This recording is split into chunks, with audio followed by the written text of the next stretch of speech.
In this video, I'm going to walk you through an important limitation to be aware of when we use the AD2 scope and we have the discrete jumper wires. It applies specifically to when we're trying to measure the fastest edges and really push the limit to the AD2 scope. As an example, I've got an Arduino here. We're going to just use modified blink just to generate a fast switching edge.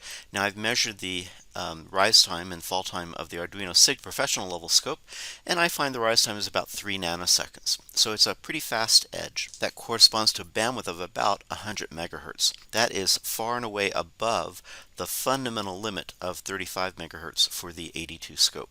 So this is a really good source to kind of test the limit, see how close we can get. We're triggering pin 13. That's generating our square wave, and it's running at about 500 hertz or so. In order to make connection between the female pins of the jumper wire and the female pins of the Arduino, I'm just going to use a little gender changer here, and I'm just going to slip it in so the first one is in the ground connection. That'll help us orient. And because we have the USB of the Arduino connected to the USB of the AD2, and they're both connected into the same hub, the grounds are similar, and so I don't have to worry about common voltage between them. And so we're going to use the 1 minus connected to ground. That's the first pin, and we're going to use 1 plus, channel 1, connected to the pin 13 output. And remember what we're going to expect to see. Remember rule number 9. We're going to anticipate what we expect to see. We should see a square wave, about 5-volt signal, about 500 hertz, which is about a millisecond on and a millisecond off, and it should be a pretty fast rise time. Let's see what we get. So I've just turned on the scope. It's all basically the default settings. I'm going to run. We ought to see something coming in, and there it is. I'm going to turn off channel 2 because I don't care about that right now. I'm going to move the trigger level up a little bit. We're going to switch it to a little bit more reasonable. Here's 5 volts, 2.5 volts, or 2 volts of division. So we see here's our 5-volt signal, exactly what we expect.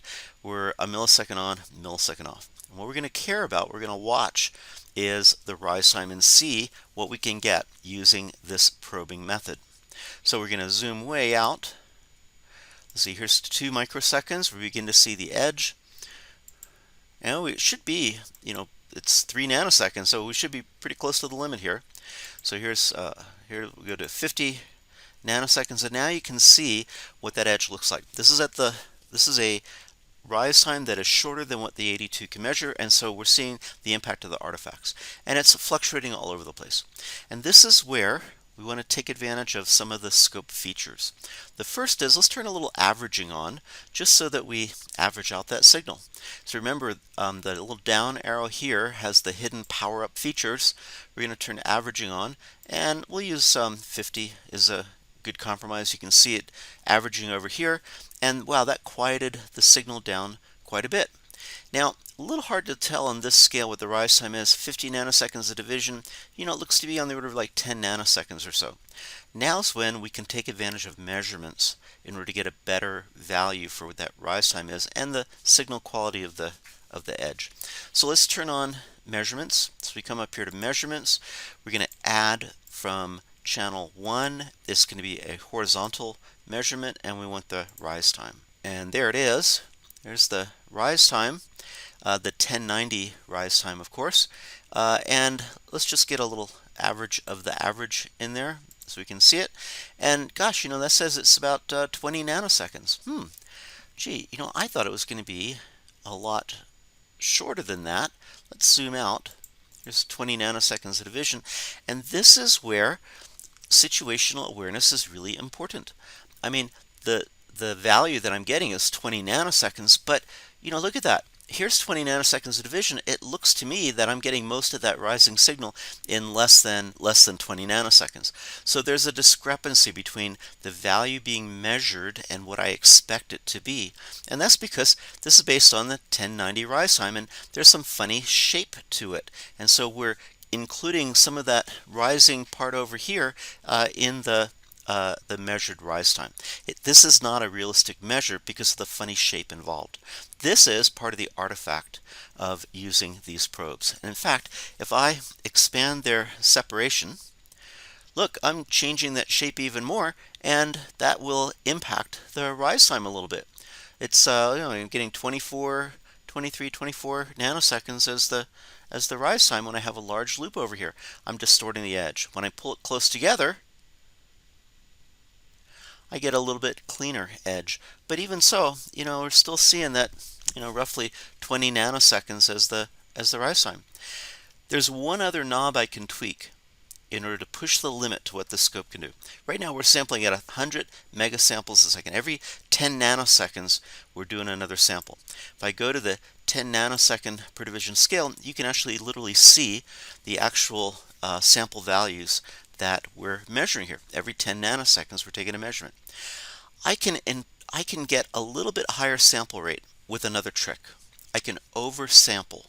And let's go in and we'll try oversampling of a factor of 16.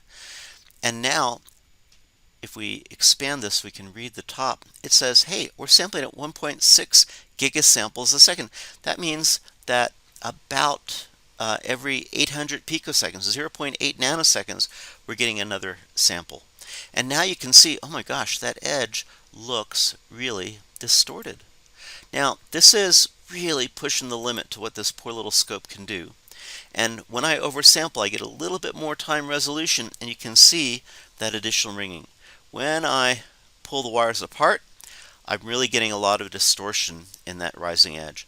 When I pull the wires together, reduce that inductance, I reduce it. But you can clearly see that the interconnects going from the scope to the device under test affect the quality of the measurement. This is a measurement artifact, and I'm never really sure how good is that measurement. And so this is a fundamental limit using these wires that have such a large loop inductance in their path and an uncontrolled loop inductance. What I really want to do is use a connection from the AD2 scope to the device under test that has much higher bandwidth and is less sensitive to the mechanical shape, a more stable, higher bandwidth interconnect, and that's where the 10x probe comes in. If we're pushing the limit, and granted, it's not a very high limit, it's only 35 megahertz, but if we want to get close to that limit, we always want to use a 10x probe. So let's take a look then at some of the features of the 10x probe.